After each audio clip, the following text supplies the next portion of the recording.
Hola. Buenas tardes y bienvenidos a un nuevo encuentro del ciclo de charlas Pensar la educación contigo que organiza el Colegio Santa María del Pilar Marianistas en su 75 aniversario. Hoy nuestro invitado es Javier Cortés y con él vamos a reflexionar sobre los retos de la escuela y de la escuela católica en particular. Lo que nos planteamos esta tarde es cuáles son esas aportaciones significativas que la escuela católica puede realizar en el momento educativo actual. Y tenemos que hacerlo teniendo claro que los retos de la escuela católica tienen que ser obligatoriamente los retos de la educación en sí mismos. Cualquier discurso que nazca de la escuela católica tiene que ser una respuesta creativa a esas necesidades educativas de los tiempos en que vivimos. Solo de esa manera podrá alcanzar un futuro tan prolífico, tan fecundo y tan relevante como ha sido su pasado.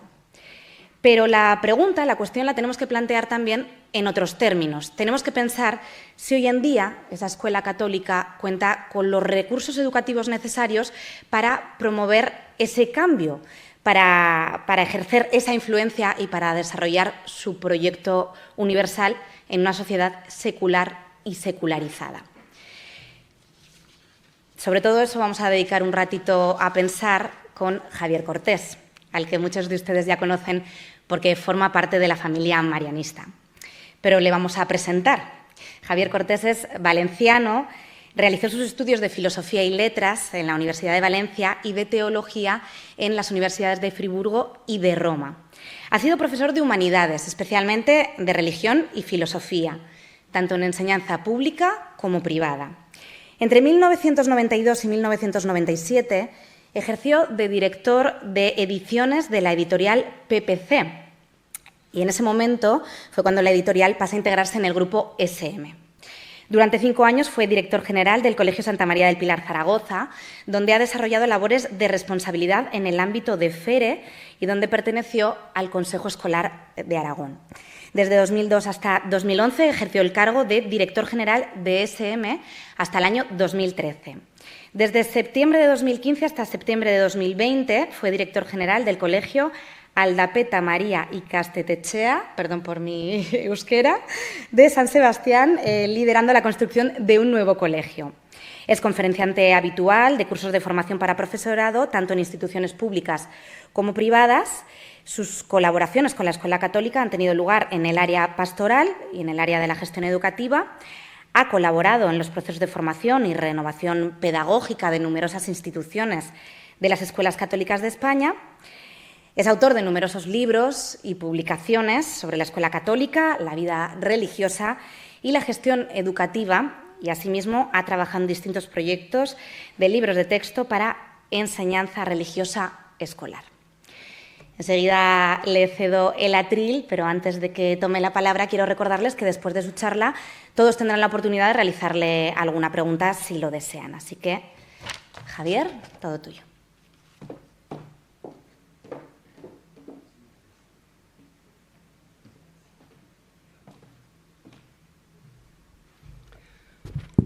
Bueno, pues en primer lugar un saludo muy cordial y muchas gracias por esta invitación a participar en este ciclo. En realidad Blanca ya lo ha dicho todo, porque lo único que hay que decir es que los retos de la escuela católica son los retos de la escuela. Entonces ya nos podemos ir si cada uno piensa cuáles son los retos de la escuela, ¿no? Bien, a mí me gustaría iniciar esta reflexión situando en primer lugar desde la perspectiva en la que yo me he situado para compartir con todos vosotros esta reflexión, ¿no? Y la perspectiva es, lógicamente, en todo el conjunto de reflexiones y de inquietudes que hay sobre la escuela católica, yo cómo me sitúo para hablar de estos retos de la escuela católica, ¿no? Sería interesante que nos preguntáramos cuáles son esas inquietudes y esas preguntas que la escuela católica se hace hoy. Si, por ejemplo, tecleáis en Google bibliografía sobre la escuela católica, lo primero que os va a aparecer es una novela, ¿no? Es una novela de un autor que ha escrito sobre su experiencia en un colegio religioso que no ha sido del todo satisfactoria, ¿no? Pero bueno, en este contexto yo sitúo lo que ha dicho Blanca. Desde mi punto de vista, los retos de la escuela católica son o deben ser los retos de la escuela. Si esto no es así, corremos el peligro de caer en una especie, digamos, de discurso de la tribu. A ver, los discursos de la tribu no están mal, pero son para la tribu. Entonces, si caemos en el discurso de la tribu, caemos en un discurso endogámico que solamente entendemos los que estamos dentro de este mundo. Pero bueno, vamos a ir concretando. Si concretamos esta perspectiva, a mí me gusta siempre decir que los retos de la escuela católica tienen como dos niveles. Hay unos retos que yo llamo instrumentales, que son los retos que tenemos que conseguir para poder existir. Por ejemplo, está el encaje legal, por ejemplo, está conseguir alumnos, por ejemplo, está la financiación, el derecho de los padres, todo eso que tenéis ahí, ¿no?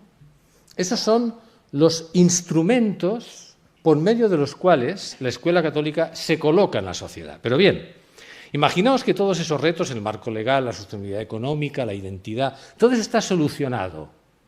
Con todo eso solucionado, todavía no sabemos exactamente cuáles son los retos a los que tiene que responder la escuela católica. Por tanto, no esperéis que en esta conferencia o en este compartir mis reflexiones vayamos a analizar ninguno de los temas que están en el paréntesis del primer párrafo. ¿Por qué? Porque la gran pregunta, y no digo que no haya que conseguir esos instrumentos, la gran pregunta es ¿cuál es la aportación de la escuela católica a los grandes retos que tiene hoy la educación? Para mí esta es la gran pregunta. Si la concretamos bien, podríamos tener como dos grandes formulaciones, ¿no? La primera sería, dada la situación cultural en la que vivimos, y más en particular la situación de la educación, y ya estoy diciendo que la educación es una parte de la cultura. Todo lo que ocurre en la educación es porque ocurre en la cultura de la sociedad. ¿De qué recursos, como decía Blanca, dispone la escuela católica para ofrecer una auténtica respuesta en la sociedad secular? Y subrayo lo de la sociedad secular. El destino de la escuela católica es universal. Es una propuesta universal y, por tanto, para ser planteada en el mundo secular. Y si esto no lo tenemos claro, entonces resulta que la escuela católica se concentra en un grupo social y esta no ha sido nunca su función ni su intención. Vamos a profundizar un poco en la pregunta, ¿no? Porque, en fin, en los años que he sido profesor de filosofía siempre he defendido que hay que profundizar en la pregunta y hay que profundizar en la duda. Si tú no defines bien la pregunta, difícilmente encontrarás la solución. Muchos de los problemas que tenemos proceden de que no hemos acertado con la pregunta adecuada. Entonces, la segunda formulación de la pregunta sería esta.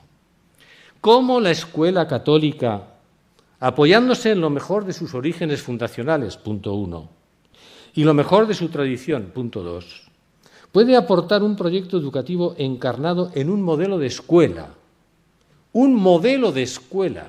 absolutamente global, que es como, por ejemplo, en la tradición marianista se lo imaginaban nuestros antepasados? No era un modelo didáctico solamente. Era un modelo de escuela, y eso significa una escuela que se pone en medio de la sociedad, para dar una respuesta universal a los grandes retos de la educación hoy. Esta sería un poco, si queréis, el planteamiento de la pregunta. ¿Qué supone esta perspectiva? Pues supone algunos principios que yo creo que es bueno que uno, cuando se pone a hablar, los ponga encima de la mesa. Porque yo creo que todos hablamos de educación o del amor o de la libertad, pero hay que poner encima de la mesa cuáles son los criterios desde los cuales lo hacemos. Primero, ya lo he dicho, la escuela es en primer lugar una institución cultural. Es decir, la escuela vive en un seno de la cultura, intenta transmitir una parte de la cultura y, ¿por qué no?, intenta crear cultura, que es lo que las grandes escuelas han hecho, ¿no? Por tanto, la justificación de nuestra escuela no es la acción pastoral. Y me diréis, ¿y por qué dices esto? Pues porque últimamente he asistido a algunos foros en los que parece que la pastoral es la justificación de la escuela, y esto no es así. Una cosa es que se haga pastoral en la escuela y otra cosa es que la razón para que estemos en la escuela sea la pastoral. Esta es la auténtica razón de tener escuelas con inspiración cristiana. Creación y transmisión de cultura fecundada por la fe. Esta es la finalidad de la escuela católica. Nosotros transmitimos cultura, creamos cultura, seleccionamos cultura para hacerla viva en nuestra escuela y con eso estamos haciendo una gran contribución, ¿no? Es el ámbito del diálogo fe-cultura del que se habla mucho pero que se practica bastante poco. Por tanto, la escuela católica tiene una vocación laica. ¿Y qué estoy diciendo cuando digo esto? Que su vocación es estar en medio de la sociedad, porque es un mensaje como el Evangelio, es universal. Nadie hace examen de ingreso para que alguien reciba el Evangelio. No debemos hacer ningún examen de ingreso para que nosotros podamos aportar, ¿no? Y termino esta introducción de la perspectiva. Muy probablemente algunos de los problemas instrumentales que he citado antes, que son los instrumentos por los cuales nosotros nos hacemos presentes en la sociedad, probablemente tengan una buena solución si los miramos desde esta perspectiva. Entonces, ¿cómo vamos a proceder en esta reflexión que quiero compartir con vosotros? Pues vamos a proceder de un modo que yo llamo el esquema fundacional. ¿Qué es el esquema fundacional? El esquema fundacional es acudir al proceso que se vivió en el momento de la creación de una determinada tradición educativa. Por ejemplo, yo puedo estudiar el proceso fundacional de Giner de los Ríos con la Institución Libre de Enseñanza. Yo puedo estudiar el momento fundacional de Montessori. Por cierto, salió una biografía novelada muy bonita de Montessori. Yo la leí con mucho gusto porque no sabía que tenía profundas raíces cristianas y que tuvo un fuerte compromiso espiritual, ¿no? Cuando tú analizas el movimiento fundacional de todos los movimientos educativos innovadores, ahí hay unos esquemas que se repiten. Pero se repiten igualmente en el caso de la tradición marianista.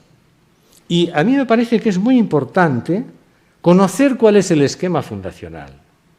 Porque solamente siendo fieles a ese esquema fundacional podremos seguir siendo fieles. El esquema fundacional es muy sencillo.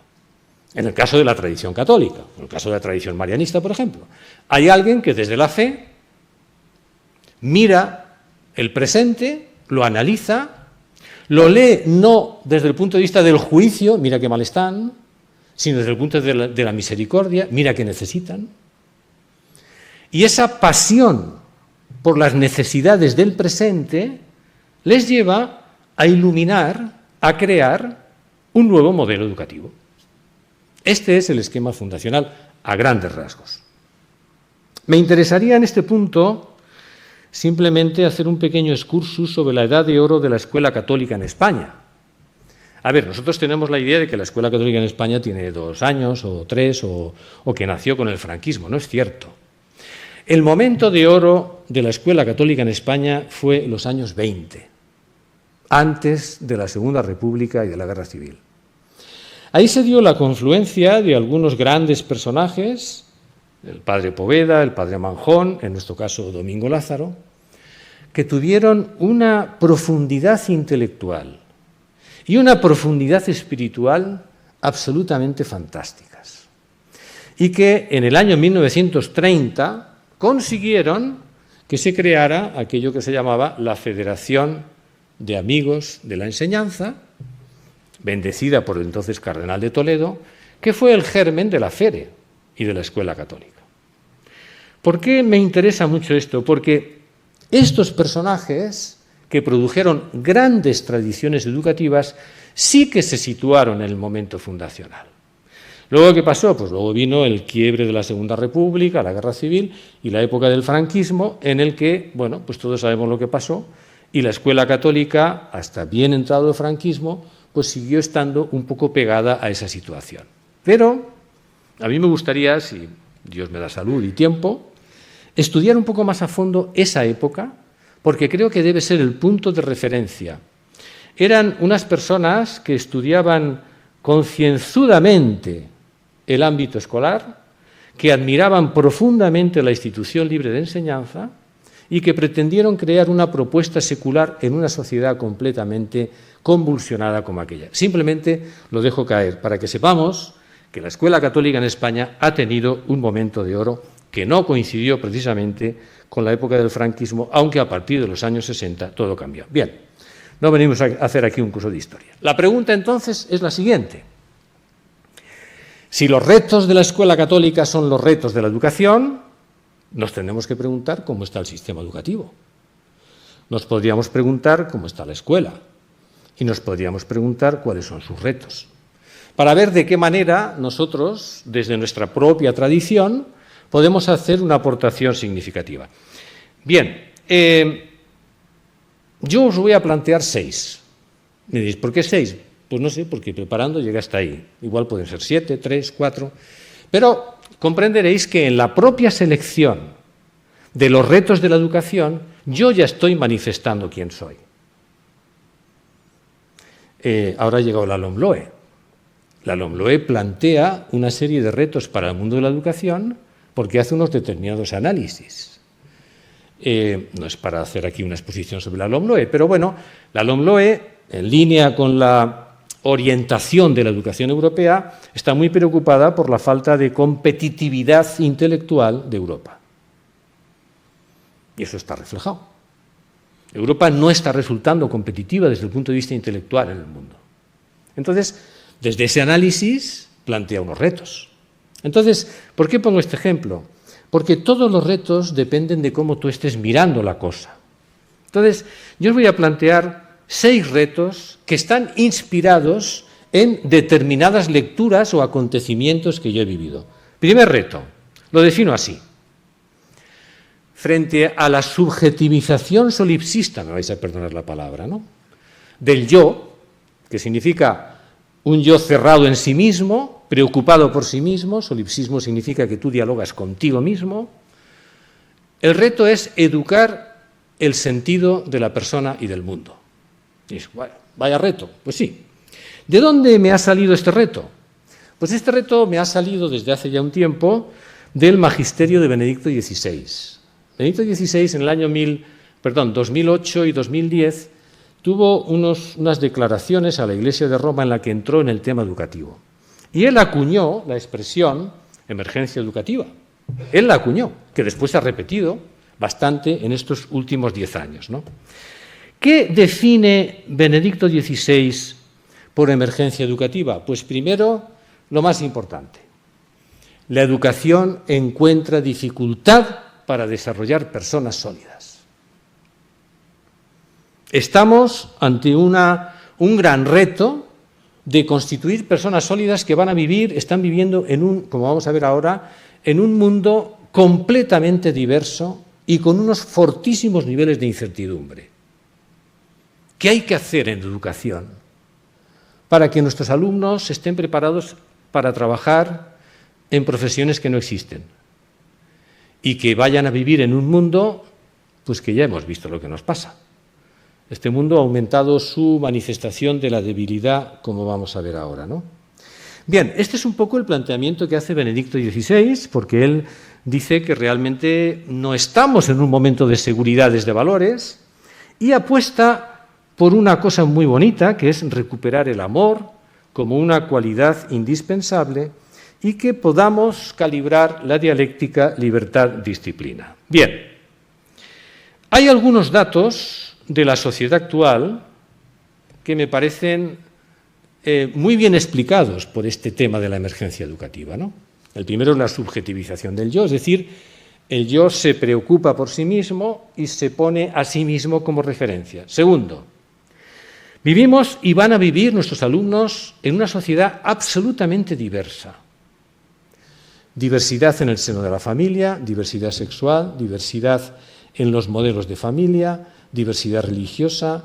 Diversidad es el dato fundamental. ¿Cómo educar en este contexto? En el que la diversidad además está alimentada por la globalidad, ¿no?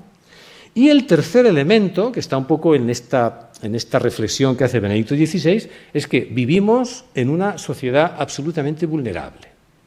Nosotros en los últimos 2 años hemos vivido 2 grandes golpes de vulnerabilidad. El primero, la pandemia. El segundo, la guerra.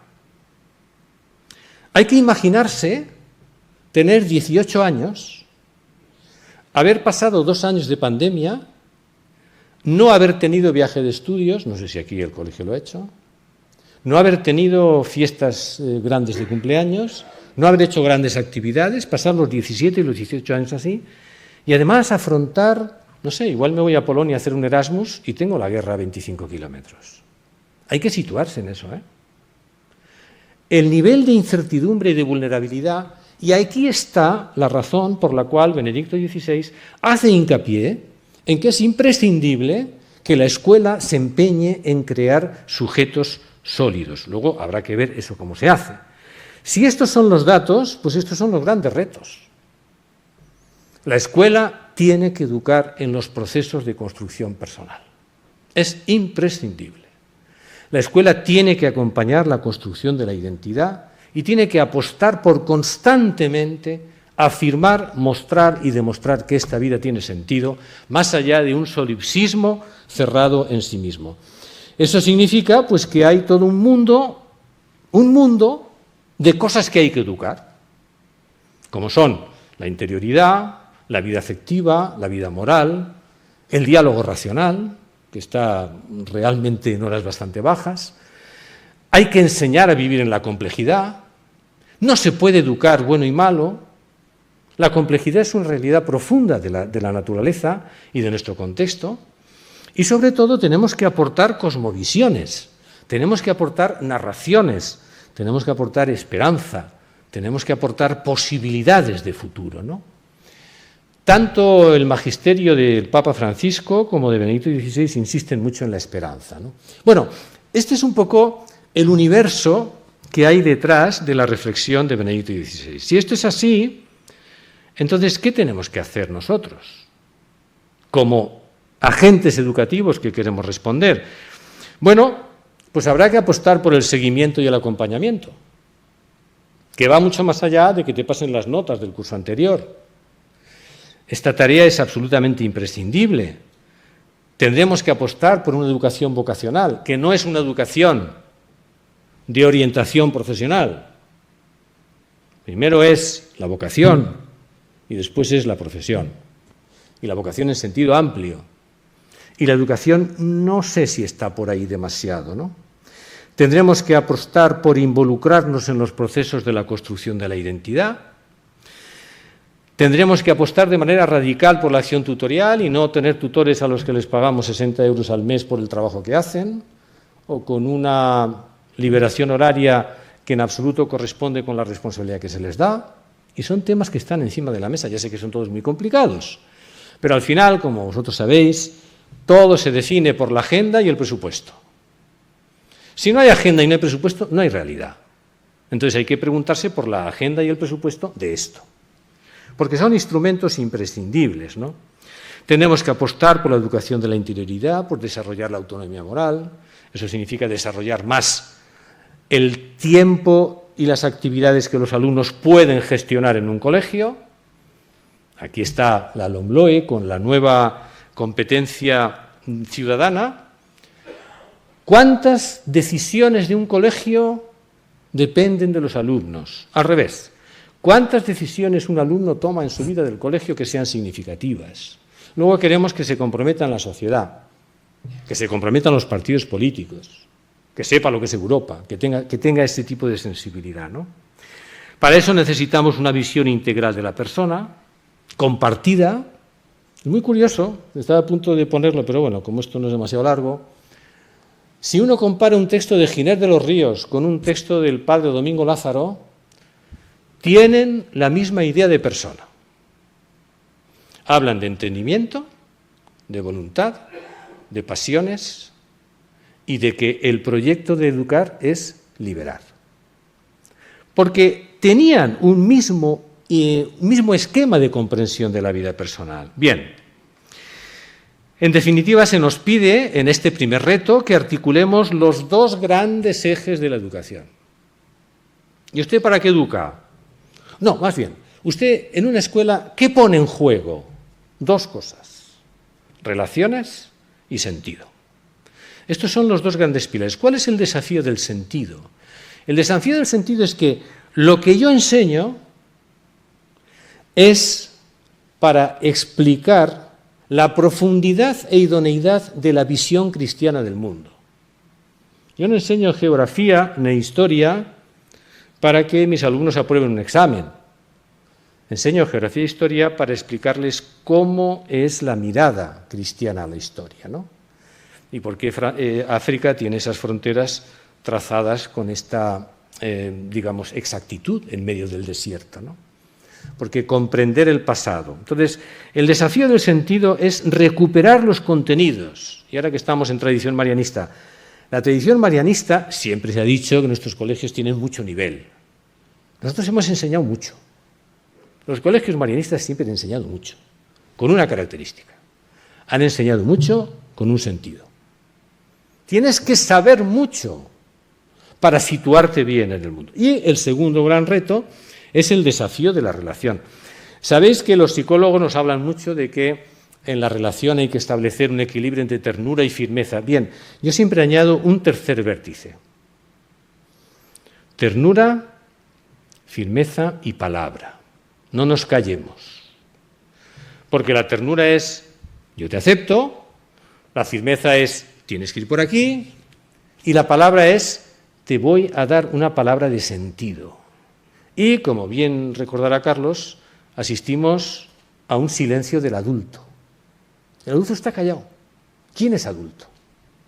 ¿Quién está diciendo una palabra de sentido? No, tú haz lo que quieras. No, tú estudia lo que quieres. Entonces yo reivindico en educación la palabra. No la mucha palabra, sino la palabra, que es la que en un contexto de ternura y de firmeza puede abrir al futuro. Y nosotros, hablando de recursos, pues tenemos el mejor recurso de todos. Porque hasta una lectura no creyente del Evangelio te hace ver que el maestro de este triángulo es Jesús. Es perfecto. Sin acercarnos todavía a que Jesús puede ser mi maestro, Jesús es la combinación perfecta de ternura, firmeza y palabra. Porque siempre dice una palabra, ¿eh? Jesús no dice solamente te da un abracito y luego tal. No, no. Jesús dice siempre una palabra que es una palabra distinta para cada uno. Bien. Segundo reto. Frente a la fractura y compartimentización, permitidme la palabra que no sé si está muy bien, vinculación. ¿Quién me ha inspirado este segundo reto? El Papa Francisco. Segundo gran magisterio. ¿En dónde? En la Laudato Si y en su propuesta de pacto educativo. Mirad, la obsesión de la Laudato Si es que nosotros estamos unidos por lazos indisolubles y el pecado es la ruptura de esa unión básica y, por tanto, la gran historia de la salvación es la reconciliación de lo que está separado, ¿no? Entonces, la raíz de todo pecado está en la desvinculación. Esto para la Laudato Si es la clave de la Laudato Si. Entonces, Francisco denuncia la fragmentación social y personal, la necesidad de enseñar qué es el ser humano, luchar contra los falsos paradigmas, la ambivalencia de la tecnología. Bien, una cosa, el Papa Francisco habla mucho de cabeza, manos y corazón, pero simplemente para que sepáis, si queréis ganar alguna apuesta, que esa frase no es suya. Esa frase de cabeza, manos y corazón es de un pedagogo muy importante del siglo XVIII, Pestalozzi, que fue un pedagogo absolutamente maravilloso. Lo que pasa es que el Papa Francisco la ha retomado. Entonces todo el mundo dice, es que el Papa Francisco, que está muy bien, bueno, que sepáis que eso es del siglo XVIII para ganar apuestas. Bien. Segundo reto. Si el drama es la fragmentación y la desvinculación, en el magisterio del Papa Francisco, ¿cómo están nuestras escuelas? ¿Son escuelas integradas, relacionadas, compartimentizadas? ¿Están fragmentadas? ¿Tienen muchos departamentos? Algunos peligros.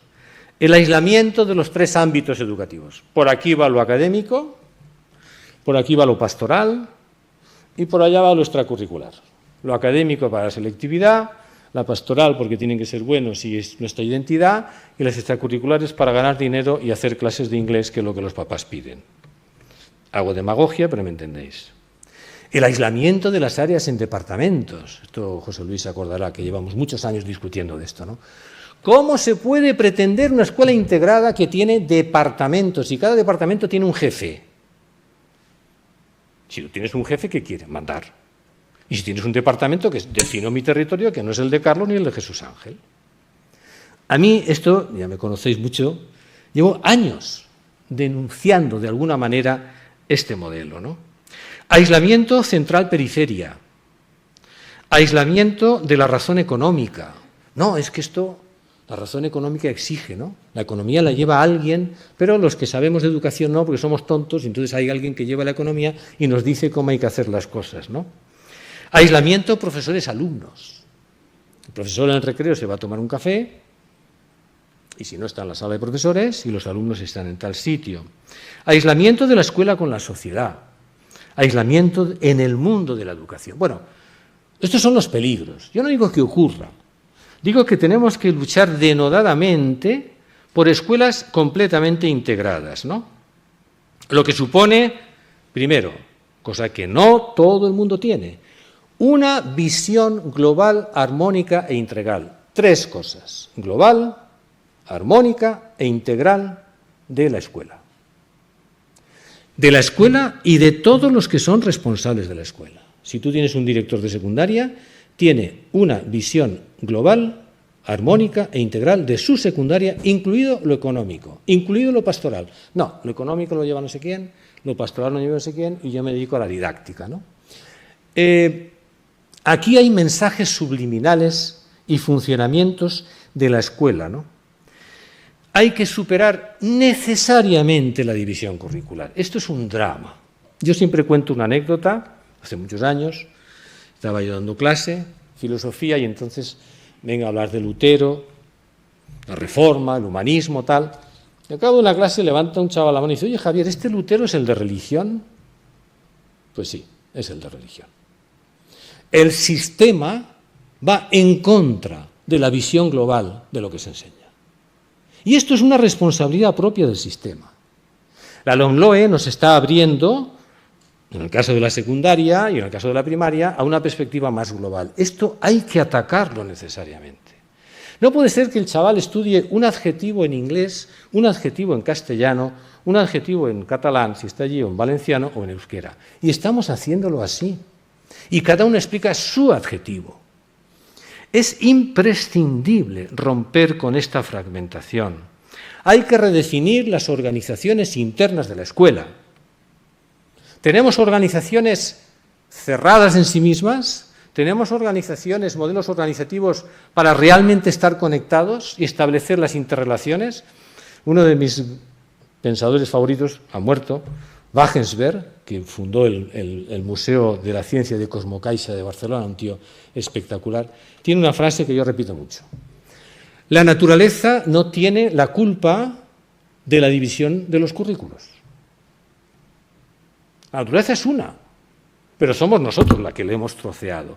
Entonces, el alumno tiene que reconstruir una visión global del mundo a partir de los trozos que nosotros estamos dando. Esto me parece realmente un drama. Cuando todos sabemos que la inteligencia se demuestra cuando tú eres capaz de relacionar elementos de un campo con otro campo. Liderar el pacto de la educación que propone el Papa Francisco. Tengo la sensación, y estoy en alguna de estas comisiones que se crean, tengo la sensación de que el pacto educativo, la Escuela Católica no sabemos muy bien qué hacer con él. ¿Sabéis por qué? Porque el pacto educativo es: sal de tu escuela, asume un protagonismo social y lidera una reflexión en la sociedad sobre la educación. Y esto, porque sí, estamos hablando, hacemos cosas, pero realmente el pacto educativo en la Escuela Católica lo hemos recibido como un horizonte que tiene de alguna manera que transformar lo que estamos haciendo. Bien. Y yo, en este punto, invito a superar los falsos dilemas, ¿no? O sea, los falsos dilemas es una condena intelectual, ¿no? Y hay muchos, yo pongo aquí algunos. No digo que se cumplan todos, simplemente los pongo, ¿no? Contenido-sentido. No, es que si me entretengo en motivar los contenidos, no puedo llegar al siglo XIX para explicar las guerras carlistas. Esto ocurre. No se puede competir contenido y sentido. El sentido es lo que da la motivación del contenido. Pero esto se da, los que estamos en este mundo, ¿no? Profesor versus educador. No, es que hay que, ¿no? Hay muchos dilemas. Alumno versus discípulo. Yo prefiero discípulo, más que alumno. Pero no nos atrevemos a constituir a nuestros alumnos en discípulos. Nos da un poco de respeto. Yo, maestro. Pues sí, estamos llamados a eso. Yo siempre recuerdo, y lo sabréis todo, lo podéis buscar en Internet, la maravillosa carta que Albert Camus leyó cuando le entregaron el Premio Nobel de Acción de Gracias a su maestro. Ese es el sueño de los maestros. Que alguien, cuando tiene 50 y tantos años, diga, yo aprendí de este señor o de esta señora tal cosa, ¿no? Alumno versus discípulos. Docente que sabe, discente que no sabe. O sea, yo sé, el alumno no. No, esto no es así. El alumno sabe. Hay una frase de Paulo Freire muy bonita que dice que solamente se aprende cuando el que enseña y el que aprende miran juntos el mundo. Qué bonito. Vamos a mirar juntos la guerra. Vamos a mirar juntos la pandemia. Y yo tengo mucho más bagaje que tú para acompañarte en un conocimiento común de la pandemia y de la guerra. A mí esto me parece muy interesante. Adultos que educan, niños que aprenden. Enseñar versus iniciar. Enseñar es iniciar. Los buenos profesores os han iniciado en algún campo. Pensadlo. Yo sé quién me inició a mí en el mundo de la poesía, cuando yo estaba en quinto de bachiller. Lo tengo perfectamente localizado. Ese profesor me abrió el mundo de la poesía. Enseñar es importante, pero enseñamos para iniciar. La iniciación va mucho más allá. Mercado versus identidad, esto es una pelea. Claro, pero es que si hago esto, entonces, ¿por qué tomo decisiones? Para que tengamos muchas cosas y entonces los padres vengan, porque si mantengo la identidad, entonces la sociedad no me quiere, ¿no?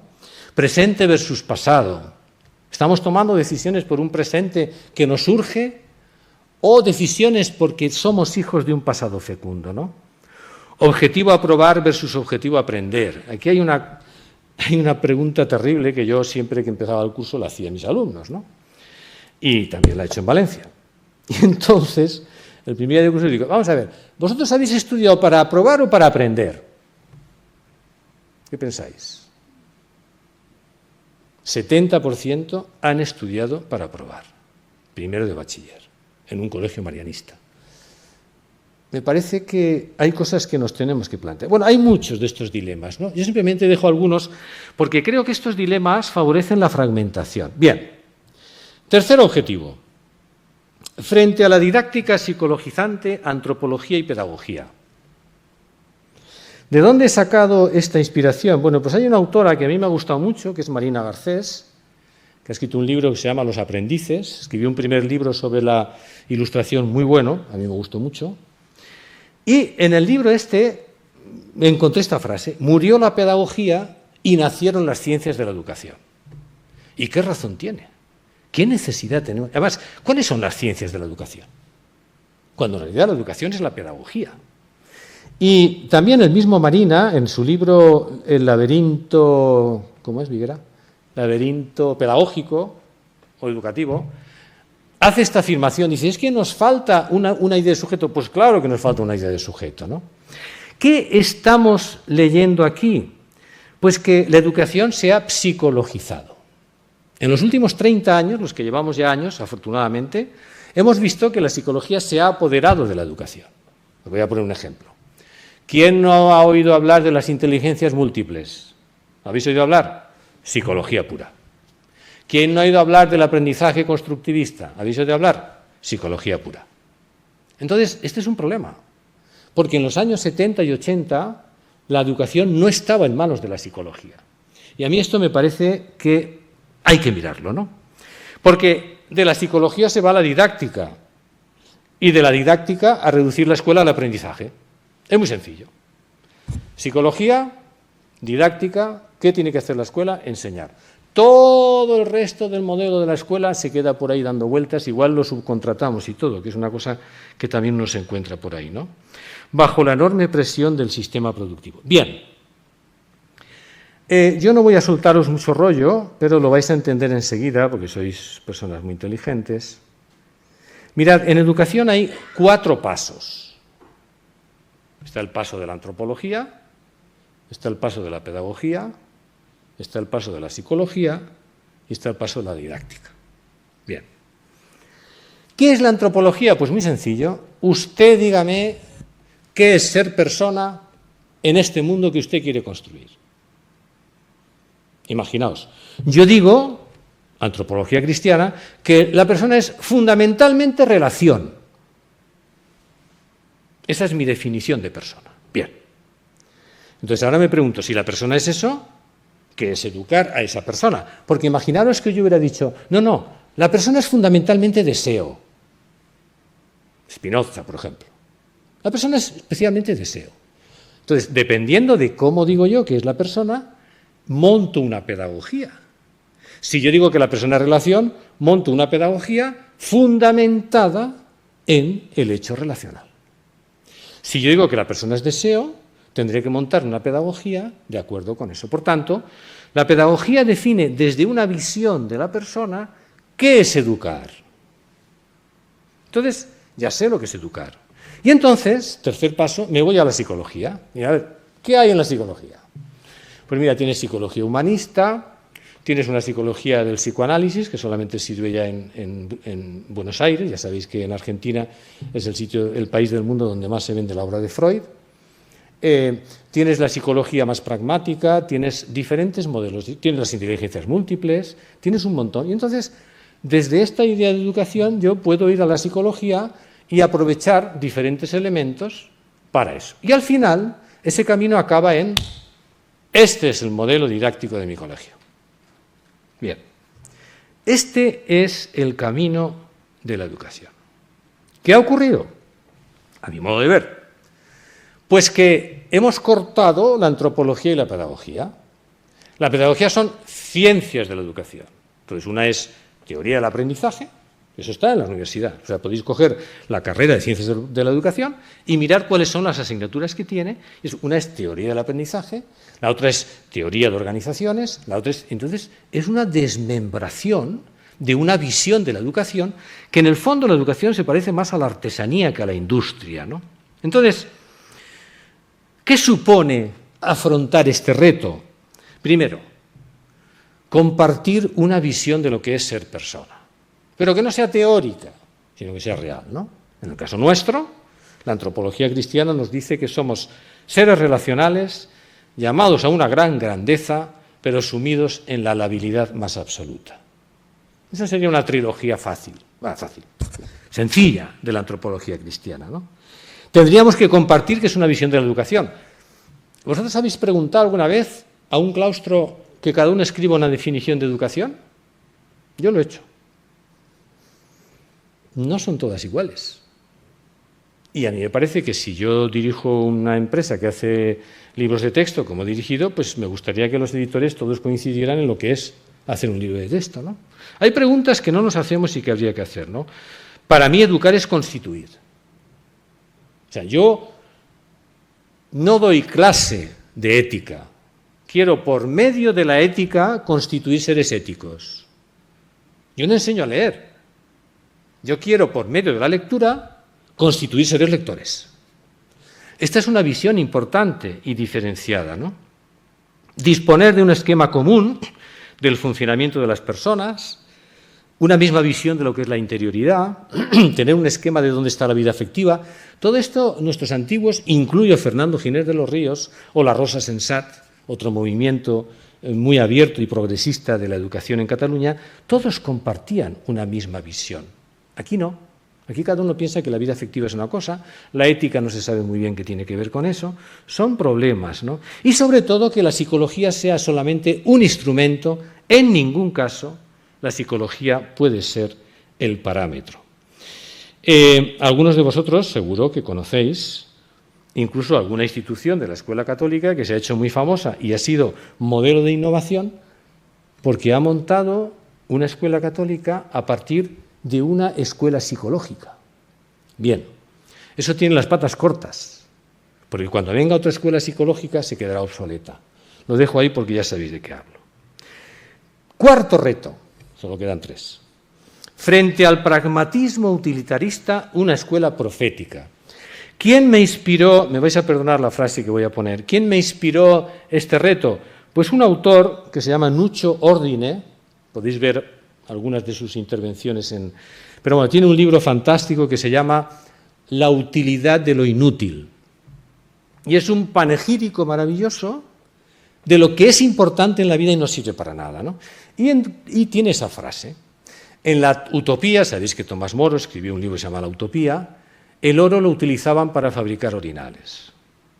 Esta frase la utiliza precisamente para decir, a ver a qué nos estamos apuntando, ¿no? ¿Qué es lo que hay detrás de esta preocupación? Pues la enorme presión utilitarista que se está ejerciendo sobre la educación. Esto es brutal, brutal. Y aquí parece que lo que no sirve no vale. Y aquí hago un llamamiento para los profesores que estéis aquí, que vais a implantar la LOMLOE, no se os ocurra hacer una lectura utilitarista de la LOMLOE. Porque entonces la pregunta es, ¿y la poesía para qué sirve? Es que hay que mostrar al alumno para qué sirve la poesía.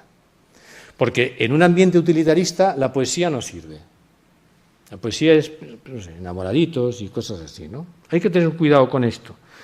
Yo utilizo mucho, robando un poco la frase del Papa Francisco, él habla del descarte social, ¿no? Yo desde hace un tiempo hablo de los descartes culturales. Hay cosas que culturalmente están descartadas, que no están presentes ya. Por ejemplo, no está presente el esfuerzo, no está presente la voluntad.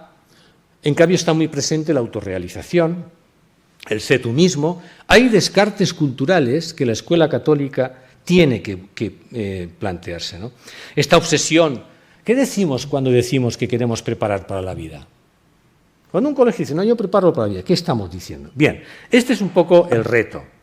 ¿Qué supone este reto? Pues mirad, yo creo que la escuela tiene que apostar por el mundo de la creación en general y muy en particular por la creación artística.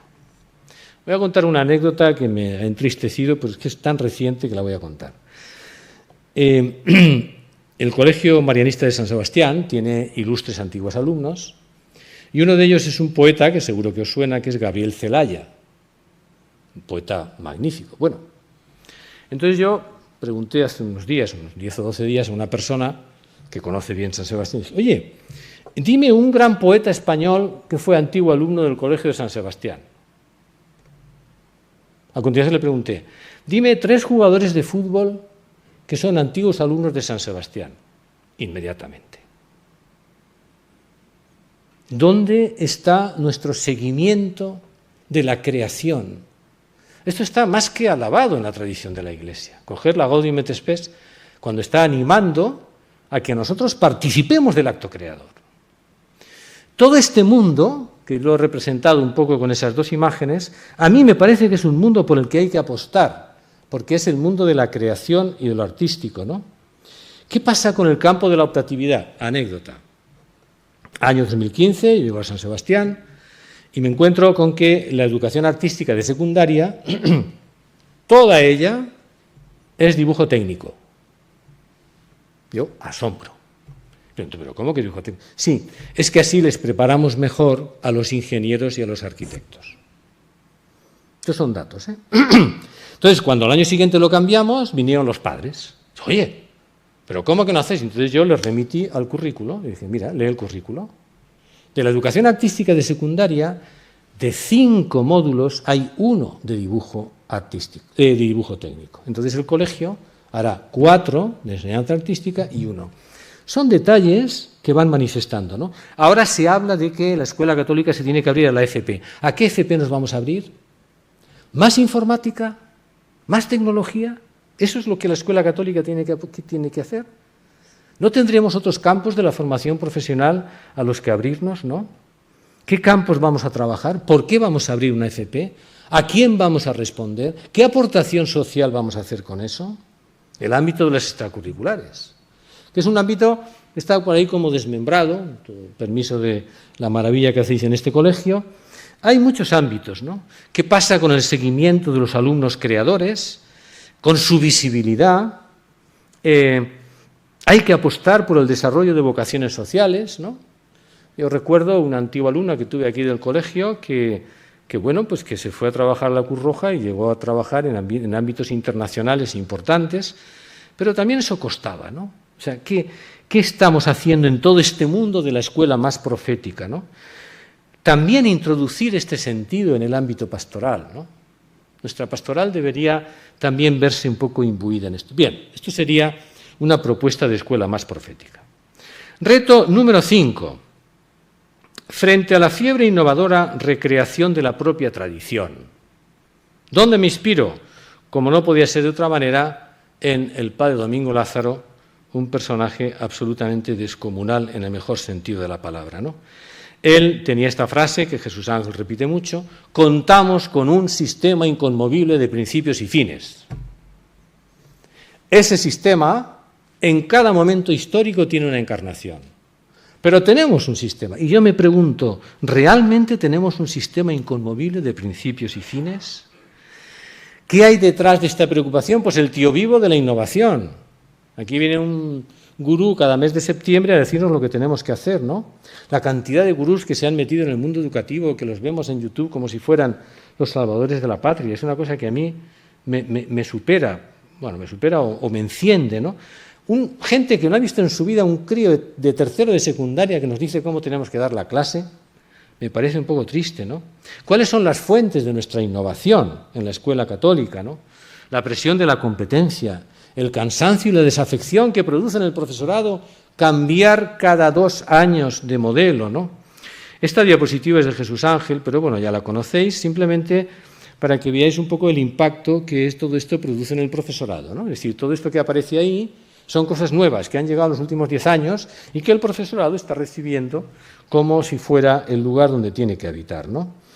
Y sobre todo, la pregunta.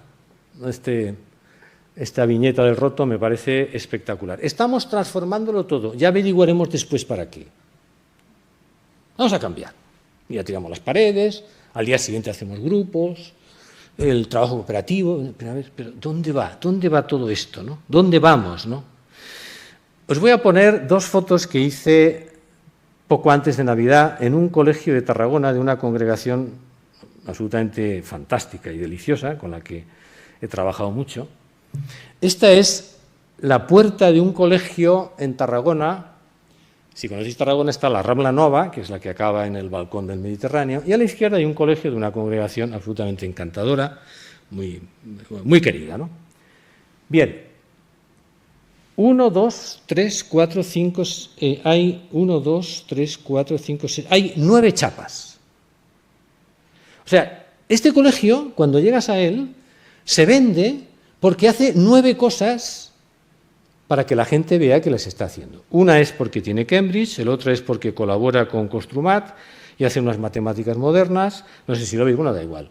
El otro es porque colabora con no sé qué, el otro es de la Unión Europea. Entonces, pero vamos a ver, ¿vosotros vais a Mercadona y veis en Mercadona 9 chapas? ¿O es Mercadona? Esta es una fiebre innovadora, que nos está echando encima un montón de cosas para explicar a la sociedad que valemos algo. Oiga, yo no necesito tener chapas para demostrar a la sociedad, no.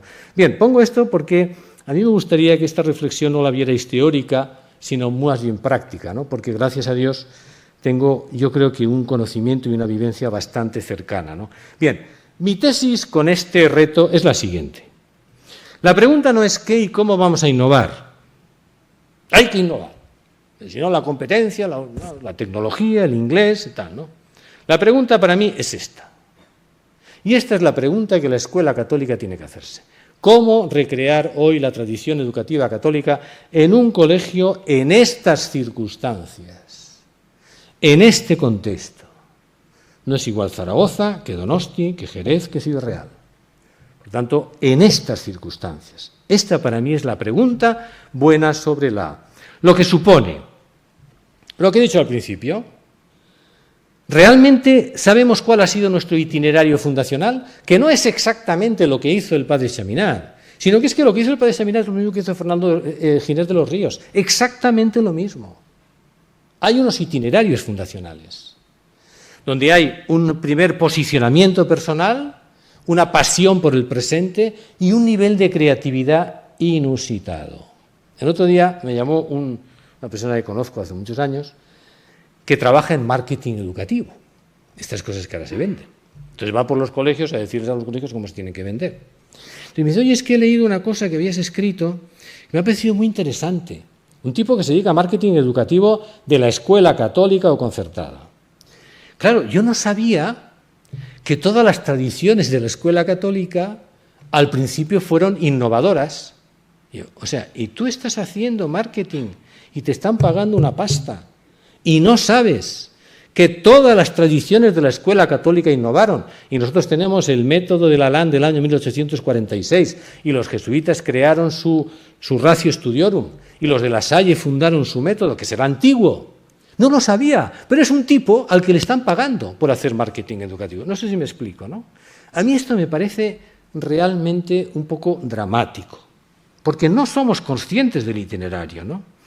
Porque en el fondo, si tú estableces el itinerario de nacimiento de la propia tradición educativa, entonces tú podrás realmente abrir procesos para que se repita.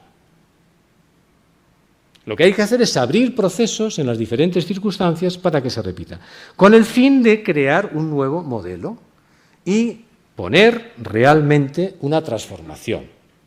No una innovación por adición, sino por transformación, ¿no? Bien, la identidad para mí es fuente de innovación. Y si esto no se desarrolla de manera experiencial, no rollera, entonces la escuela católica no está respondiendo. Termino. Reto número 6. Frente al control, procesos. Inspiración, Papa Francisco. Gaudium Evangelii Gaudium, es decir, la alegría del Evangelio. La frase, el tiempo es superior al espacio. Lo voy a explicar. Me parece una cosa maravillosa, ¿no? ¿Qué es? A mí a veces me dicen, oye, ven y haz una formación. Una formación es lo que estoy haciendo ahora. Se sienta al claustro, como siempre los maulas se ponen detrás, no lo digo por los que habéis llegado tarde, siempre, y entonces los claustros repiten exactamente lo que pasa en una clase. Entonces los maulas se ponen detrás, los otros más delante, tal, no sé qué. Entonces les sueltas una chapa como esta de 1 hora y entonces dicen, ya he tenido formación. ¿Formación? La formación es proceso. Primero, la formación es un proceso de interacción en el propio centro. Esto es lo primero. El primer paso de la formación es la interacción de la sabiduría del propio centro. Eso tiene mucho que ver con los procesos que voy a explicar ahora, ¿no? ¿Cuál es la orientación de nuestros esquemas organizacionales y nuestras dinámicas de trabajo? ¿Cómo hacemos los procesos de implantación? Me vais a permitir un poco de crítica en algunas cosas, ¿no? De repente se dijo, vamos a hacer una formación en cascada. ¿Sabéis lo que es una formación en cascada? Se tira agua arriba, la reciben 3 o 4, esos 3 o 4 se la venden a 8 o 16, y entonces, pero claro, a mí los físicos me enseñaron que en cada caída se pierde la mitad de la energía, ¿no, Viguera? ¿Qué es una formación en cascada? Que al final dicen, que es que me han contado una cosa que no sé muy bien de qué, pero soy el número 4 que te lo voy a contar. Esto no es manera. La formación es abrir procesos, procesos que son lentos, pero imprescindibles. En Valencia decimos que la paella 2 horas, lo demás son arroces, que pueden estar buenos también. Análisis de los procesos de implantación, las dialécticas de arriba abajo, las dialécticas central-realidad. La realidad no está en la central, la realidad está en tu colegio, no está en la central. Yo cuando dirigí SM sabía que la realidad no estaba en mi despacho, estaba en Puerto Rico, o en Colombia, o en Cataluña. La realidad no está en la central, la realidad está ahí. Son visiones que me parece importante, ¿no? Por tanto, mi apuesta es, como dice esta imagen, por los procesos. Y voy a terminar, es un texto un poquito largo, pero como sois chicos listos, lo podéis leer, ¿no? Este es el texto de la Evangelii Gaudium, creo que es el número 222, 223, ¿no? El tiempo es superior al espacio.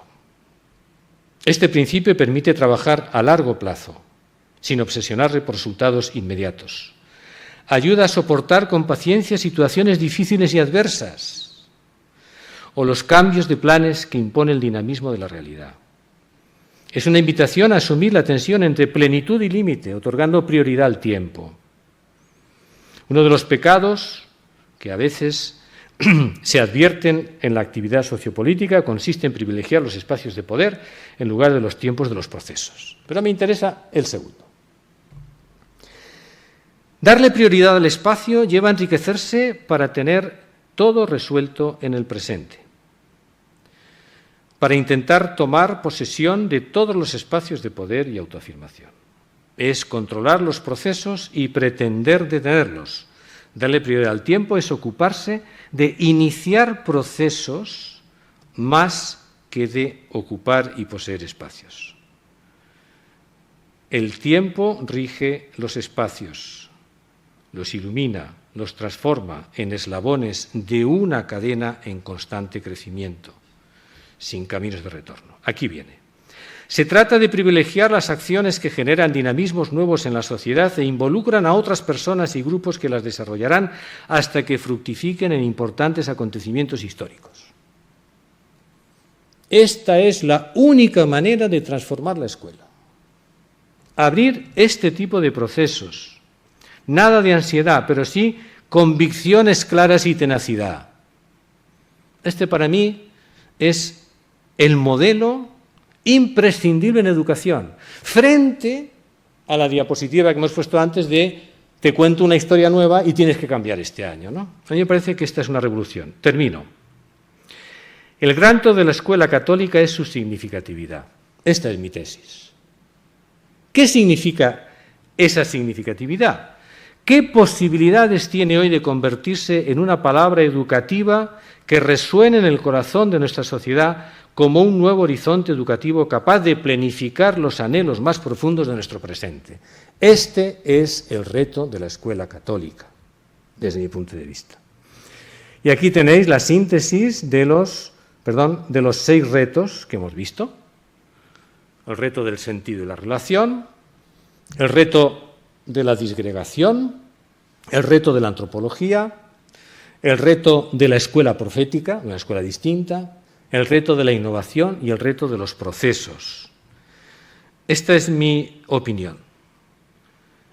Nadie como la escuela católica posee recursos para responder a estas necesidades imperiosas del sistema educativo. En tiempos de Domingo Lázaro, años 20, la institución libre de enseñanza estaba así. Hoy, ¿quién puede competir con una escuela católica que tiene unos recursos inmensos para responder a estos 6? ¿Cuál es el problema? Pues a veces el problema, a mi modo de ver, es este. Es un chiste de Forges, al que tuve la suerte de conocer. Un tipo que dice, ¿es grave, doctor? Grave no, más bien preocupante, porque no tiene absolutamente nada. La cuestión es qué tenemos en la cabeza. No digo que no tengamos nada, pero qué tenemos en la cabeza y cuál es nuestra prioridad, ¿no? Para esta tarea es necesario abandonar la mediocridad. Atentos, la mediocridad no la digo en ningún plan de acusación de nada, porque, como dice mi admirado Wagensberg, la mediocridad es una opción. La mediocridad no es que tú te equivoques, el que se equivoca no es un mediocre, es que el mediocre no hace nada. Ese es el problema. La gente puede aceptar que te equivoques. Lo que no puede aceptar es que no haya nada, que no haya horizonte, que no haya futuro. Eso es lo que la gente no acepta. Porque si tú te equivocas, te vas. Pero es que el mediocre está en la situación de no actividad. Con lo cual, lo que se hace es constantemente ir anulando o controlando lo que se mueve, porque el objetivo es la no actividad. Y a mí esto me parece un problema. Insisto, la mediocridad es una opción. Yo me puedo equivocar, puedo tener todos los problemas, puedo incluso pensar equivocadamente, pero es distinto, ¿no? Y esto creo que hay que apostar por la anticipación, imprescindible. Pero para eso hace falta cultivar algunas actitudes, y termino. La primera, la fe y la confianza. La segunda, una lectura positiva de los signos de los tiempos. No estamos para mantener nada, estamos para regar lo que nace. La tercera, vivir el cambio como una oportunidad. Y la cuarta, que es la que me parece más importante, es que la fidelidad requiere creatividad. La fidelidad no es no hacer nada, ni no hacer nada que no se hacía. Al final, nuestra pasión por educar nace de la experiencia de nuestra vocación. Alimentémosla, compartámosla, cuidémosla y recreémosla. Muchas gracias.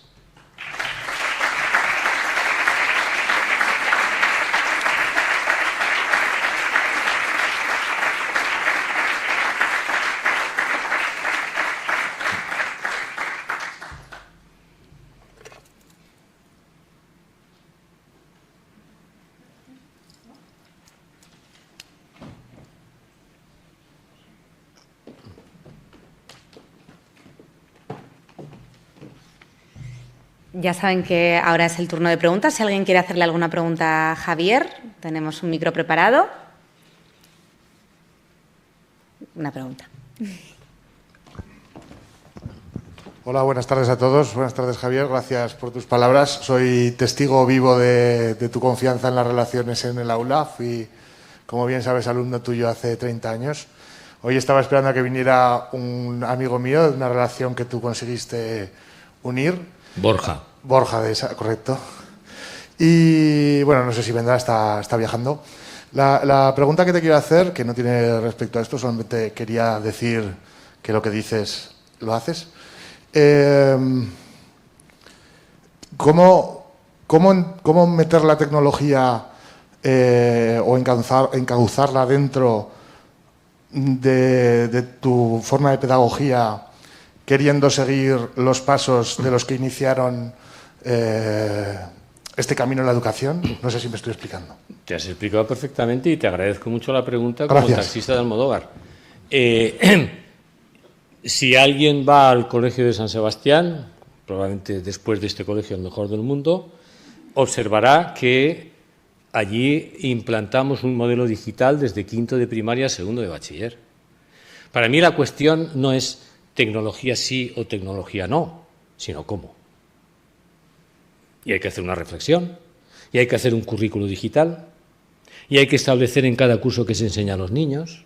Cuando eso se hace, hay que introducir. Yo soy un ferviente defensor de que la tecnología tiene que estar en la escuela.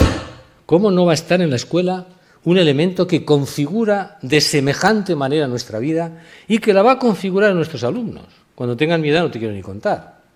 Entonces, mi discurso no está en absoluto reñido con la tecnología, todo lo contrario. Yo aposté en San Sebastián por la tecnología y lo sabéis los que habéis visitado. Todo el mundo tiene su dispositivo. Ahora, la cuestión no es sí o no, la cuestión es cómo. Entonces, hay que crear un potente departamento, poner a la cabeza de ese departamento a un pedagogo, insisto, a un pedagogo, no que ese departamento, como ocurre en algunos colegios, dependa del administrador, cosa que no puedo entender, o dependa de no se sabe quién. La tecnología la decide un pedagogo, que está en el equipo de dirección y entre todos hacen una reflexión y entonces se pone la tecnología. Claro que se pone la tecnología. Yo he estado dando clase con el OneNote y me parece un invento. O sea, para los que somos de letras, de religión o de filosofía, dar clase con el OneNote es el cielo. O sea, no tienes que irte con 40 cuadernos como los que yo me llevaba cuando le daba clase a Elena. Entonces, yo soy un ferviente defensor de que la tenemos que introducir. Primero porque no puede ser que la escuela no tenga algo que es vital, porque ahí está todo el currículo digital, que es la responsabilidad de cómo tú vas. Por ejemplo, tú coges un libro de lengua de quinto, de sexto de primaria o de primero de secundaria y te dirá, te decía, no sé ahora, ¿no? Al niño se le enseña a escribir una carta, se le enseña a hacer un currículo. ¿En qué curso hay que enseñar a los niños a redactar un correo electrónico? Yo le pregunto y dice, bueno, el correo electrónico, o sea, lo que usamos todos los días no lo vamos a enseñar. Y le vamos a enseñar una carta, una anécdota divertidísima. Fuimos de convivencia con los chavales de segundo de bachiller o de primero, no me acuerdo, y les hicimos escribir una carta que la íbamos a guardar y que dentro de 5 años se la íbamos a enviar. Es una experiencia muy bonita. Repartimos los sobres y no sabían dónde se pone la dirección. Entonces, de repente, uno ponía la dirección. Yo entonces me di cuenta y dice, estos chavales no han escrito una carta en su vida, ni la van a escribir. Pero igual el libro de lengua todavía está enseñando la carta. No sé si me explico. Entonces, ¿tu respuesta? Sí. ¿Por qué? Pasando por el tamiz de la antropología y de la pedagogía, ese gran instrumento.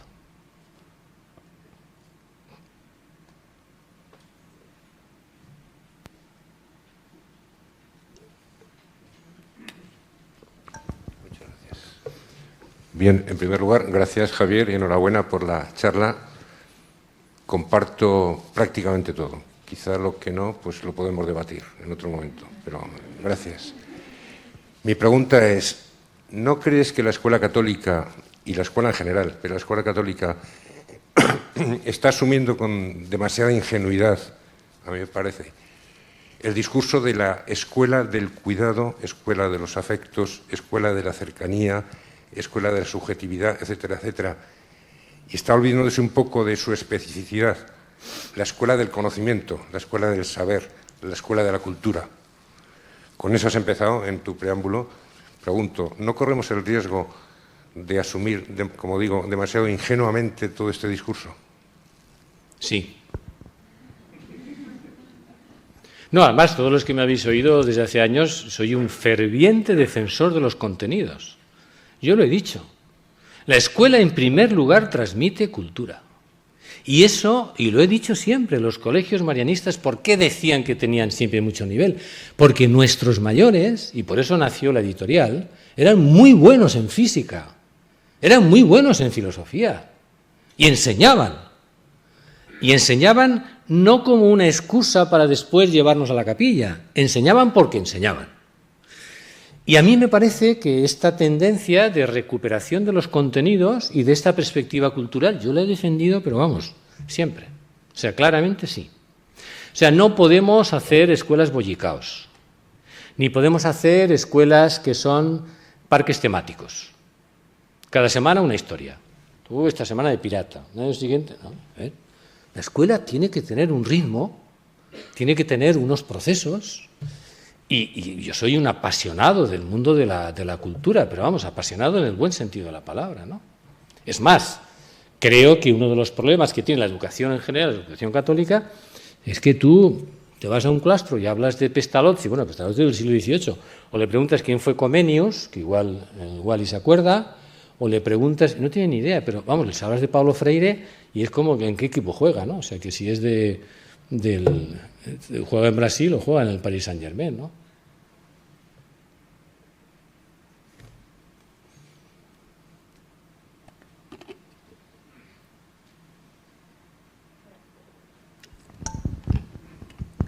Hola Javier, muy buenas, muchas gracias por muchas de las cosas que nos has contado. Nos hacen sufrir a veces mucho. Hay una pregunta que me persigue, que no termino de creerme. Se habla mucho de la debilidad de las instituciones religiosas y cuando se habla de eso nos fijamos en el número, ¿no?, de religiosos, de tal. Y yo siempre he pensado que esto lo empezaron 4, 8.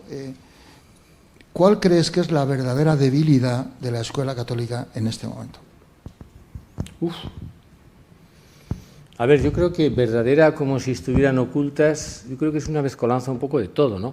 A ver, si me preguntas desde el punto de vista institucional, a mí me parece que las instituciones en este momento, no solamente en la escuela católica, están en un momento crucial, ¿no? Yo lo formulo de la siguiente manera. Hoy, o las instituciones están al servicio de sí mismas, o están al servicio de la entrega de su carisma.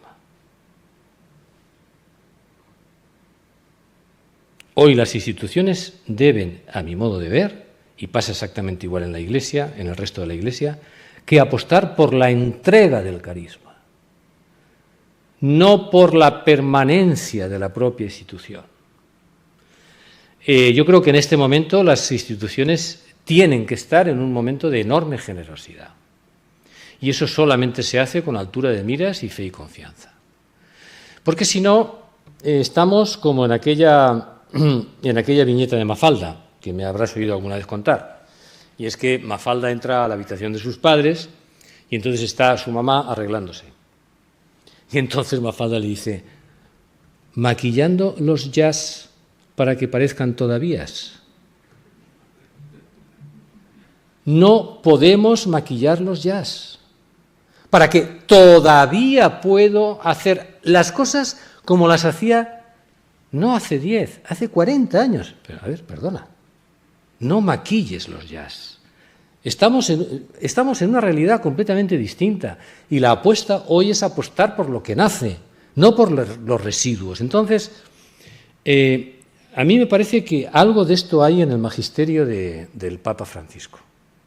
Él mismo ha aplicado lo que yo he dicho de los procesos. Cuando terminó el sínodo del Amazonas, que ahí se planteó la gran cuestión del celibato y tal, que no hay sacerdotes, entonces él dijo, todavía no. Abramos el proceso. Como diciendo, esto es un proceso, pero que es un proceso necesario. Claro, igual tenía que haberlo abonado un poco más. En cualquier caso, a mí me parece que hoy el reto en general de la Iglesia y de las instituciones es el reto de la generosidad. Es la entrega del carisma. Y la entrega no es como te doy esto, no.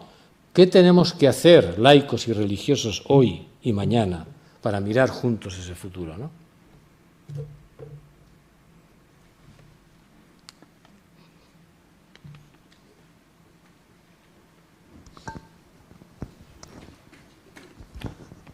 Buenas tardes, Javier.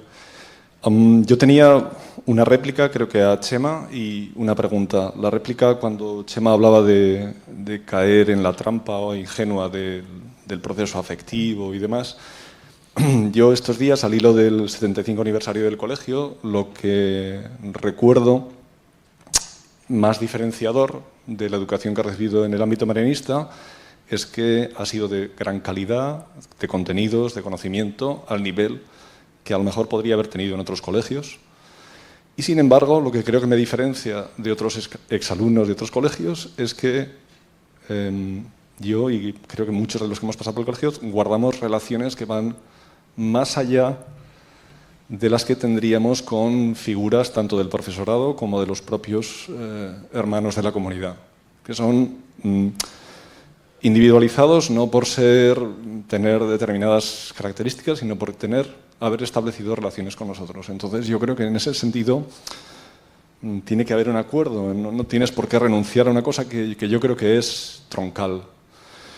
Y la pregunta era, en línea con lo que hablabas de iniciar procesos, que la ansiedad no pueda a la tenacidad.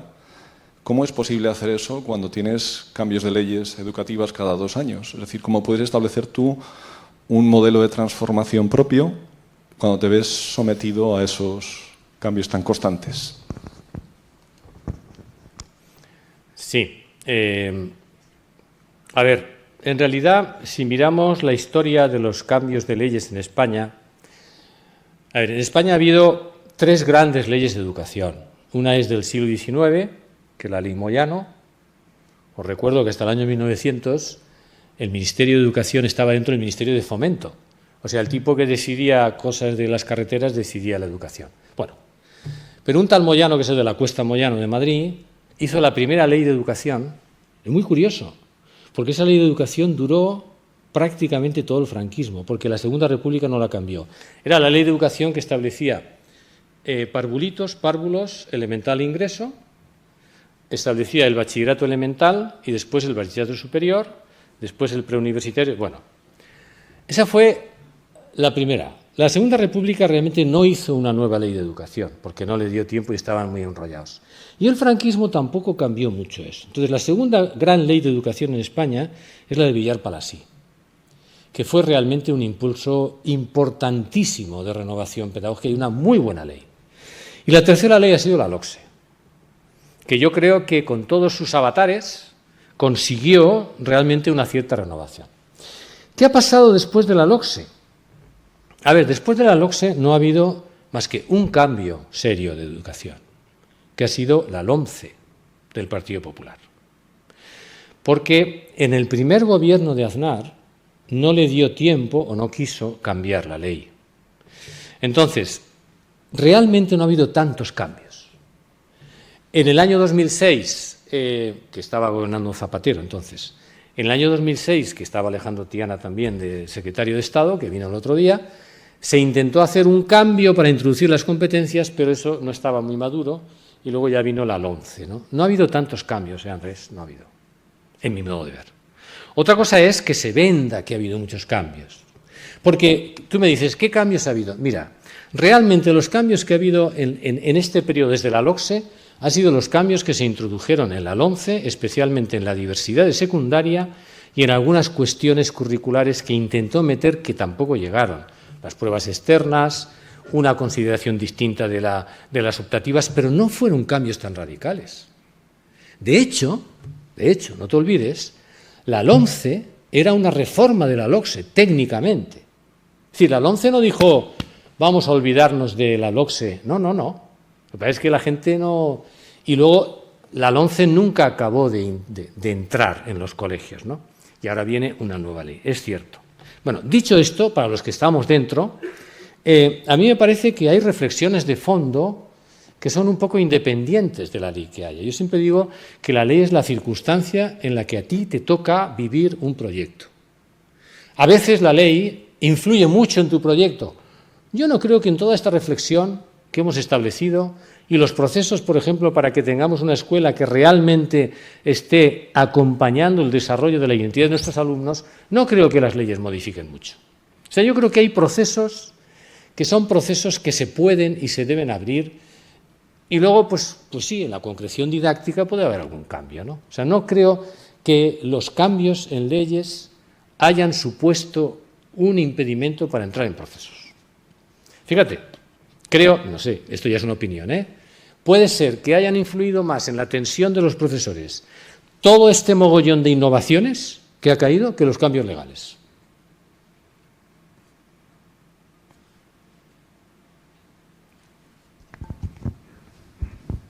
Muchas gracias por la charla, que me ha encantado.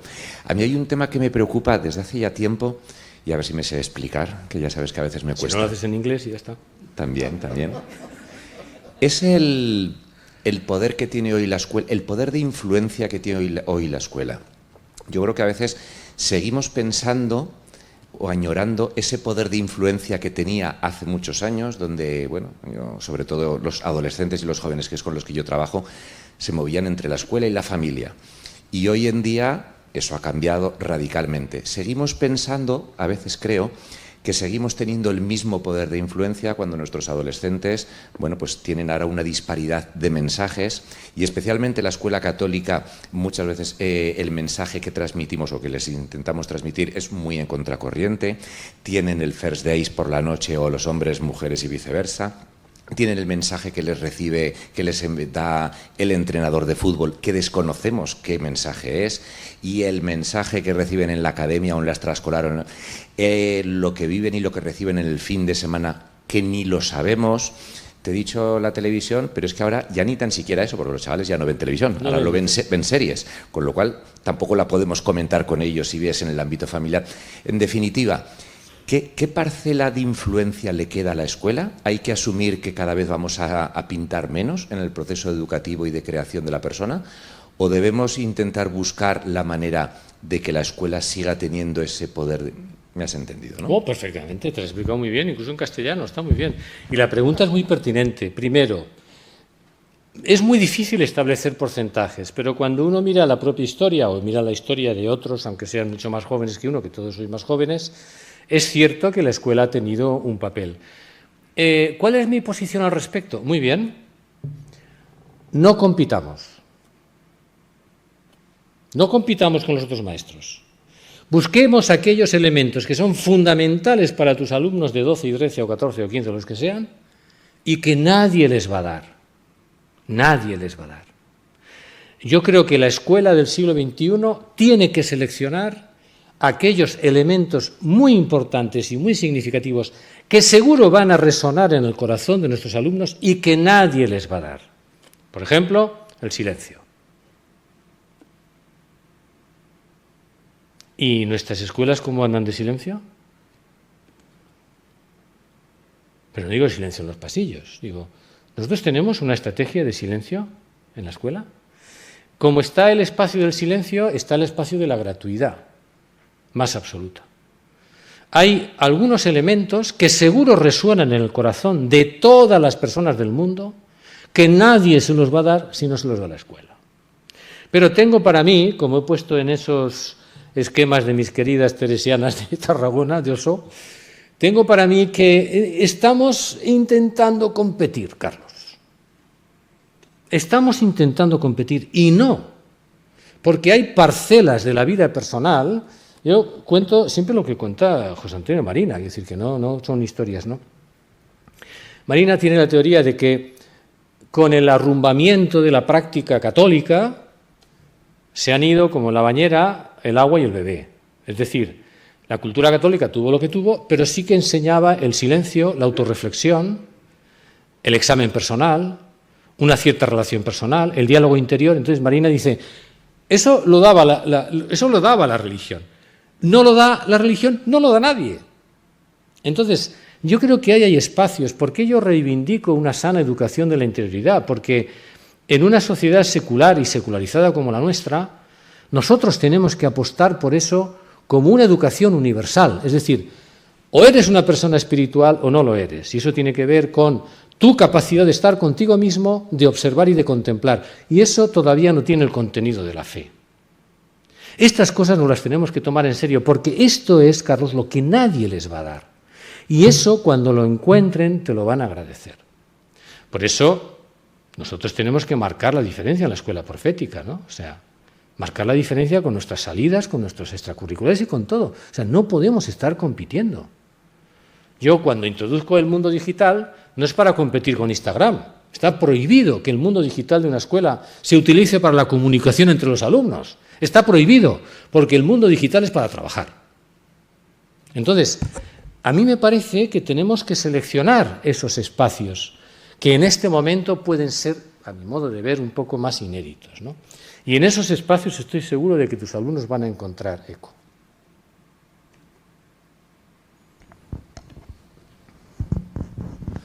Hola Javier, buenas tardes. Muchas gracias.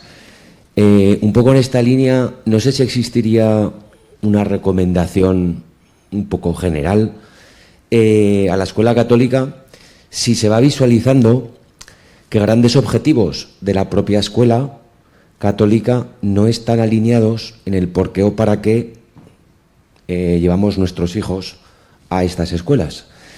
Y me refiero, si no hay placas del tipo que has enseñado, entiendo lo que has dicho de que no hay que competir, pero ¿habría alguna recomendación para estas familias? A ver, yo he contado la anécdota de lo del marketing porque es que yo me tiraba por el suelo de risa, ¿no? O sea, el que es responsable de enseñar el marketing a un colegio no sabe cuál es tu ADN.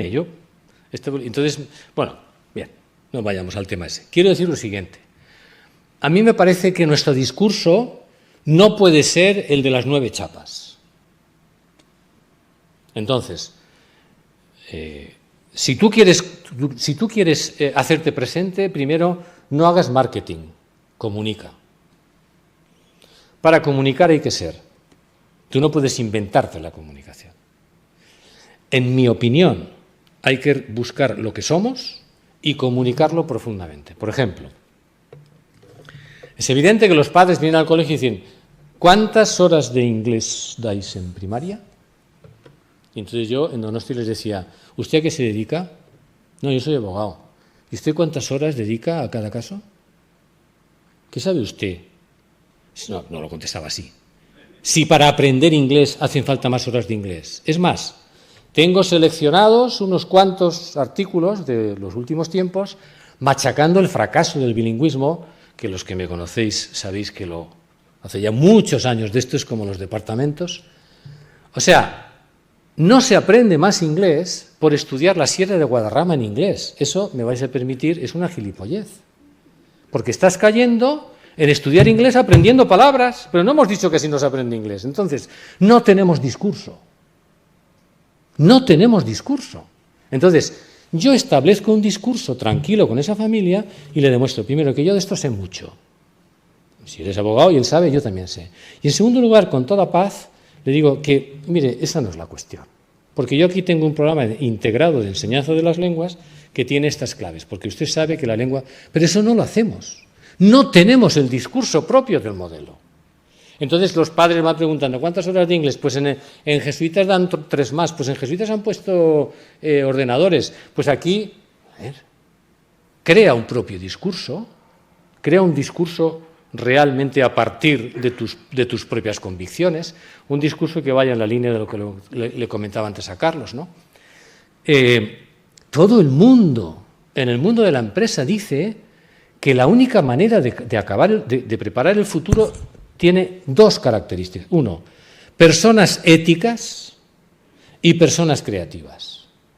Entonces, eso yo lo puedo poner en un folleto y decir, cualquier gurú de estos que se de tal dice esto. El mismo Bill Gates lo dice constantemente. Vale, este es el plan del colegio. Nosotros, en primer lugar, queremos crear personas éticas. Este no es nuestro discurso. ¿Cómo competimos en esto? ¿Cómo competimos en lo otro? Entonces, en mi opinión, en un momento de alta competitividad, lo que tenemos que hacer es recuperar un discurso que sea completamente distinto. San Sebastián, que es mi última experiencia, la escasez de alumnos es, bueno, o sea, es el índice de natalidad más bajo de toda Europa, ¿no? Realmente el País Vasco tiene un problema muy serio de natalidad.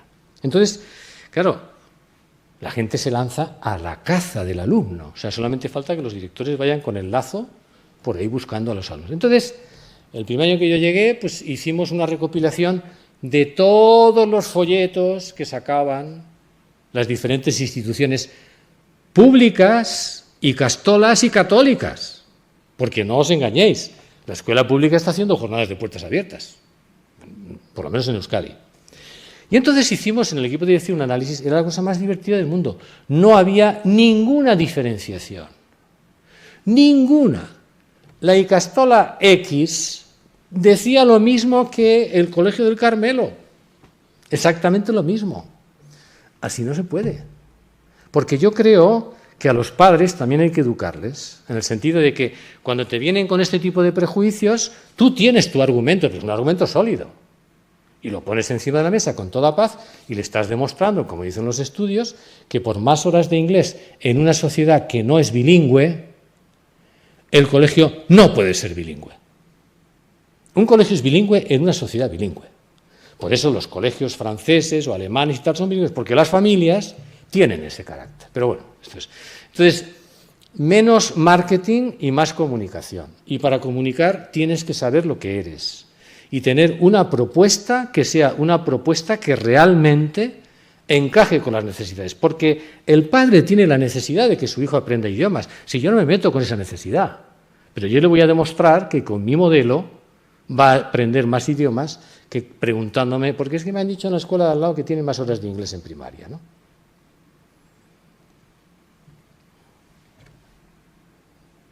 Yo creo que ya vale, ¿no?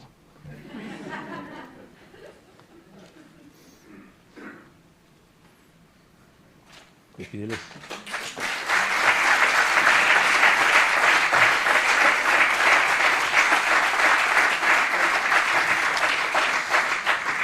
Me da la sensación que si no llegas a cortar podemos estar aquí toda la tarde, ¿eh? Porque preguntas había de sobra. Bueno, pues muchísimas gracias a todos por habernos acompañado. Gracias a Javier por esas interesantes reflexiones y sobre todo por habernos invitado a hacernos tantas preguntas, que es lo que vamos a seguir haciendo nosotros en este ciclo de charlas. La próxima será el día 5 de abril. La pregunta que nos vamos a plantear la ha planteado también hoy Javier y es ¿qué persona para qué mañana? El conferenciante será Francesc Torralba, que es teólogo y filósofo. Y ya saben que si están interesados en acudir, pues tienen que inscribirse en la página web del colegio y a través del código QR pueden acceder. De nuevo, muchas gracias a todos y nos vemos en la próxima.